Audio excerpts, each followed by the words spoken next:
নমস্কার বন্ধুরা, বিক্রমস ব্লগে আমি বিক্রমস ক্লাবের সবাই ওয়েলকাম জানাই। আর আজকে বিকালবেলা আই গেছি জুড়খাল ব্রিজের উপরে ঘোরার লাগে।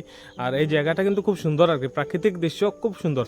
এই জায়গা থেকে ভুবন পাহাড়ের দৃশ্য, তারপরে সোনাই নদী দৃশ্য আর কি ব্রিজের উপরে থেকে খুব ভালো লাগে। বিকালবেলা যদি আপনারা একটু টাইমিং পাইন তো এই জায়গাতে একটু ঘোরা দেবা, মানে মনে শান্তি পায়, দেখতে আরাম লাগে দৃশ্যগুলো আর কি।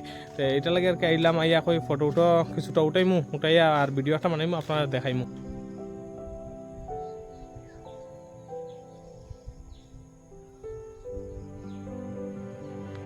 বন্ধুরা এই দেখো, এই ব্রিজটা দেখো কত মজা লাগে দেখতে। প্রায় অনেক দিন হয়ে গেছে আর কি এই ব্রিজটা বোনার।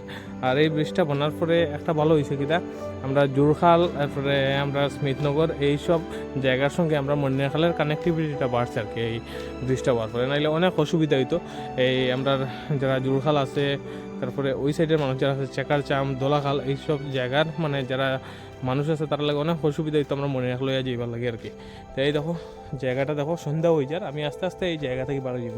আর এই ব্রিজটা বিকালবেলা আজকে বৃষ্টি দেওয়ায় মানুষ নাই, নাইলে বহুত মানুষ আর কি এই ব্রিজের উপরে আয় না আর কি, বিকালবেলা টাইম স্পেন্ড করা লাগে আর কি। অনেক সুন্দর জায়গা। আর এখান থেকে আমরা এই যে সিনারিওটা, এই যে ভিউটা দেখার মতো আর কি। এখানের মধ্যে যদি বিকালের বেলা আপনি বইয়ে যদি এইগুলা দৃশ্য দেখেন অনেক ভালো লাগবে আর কি।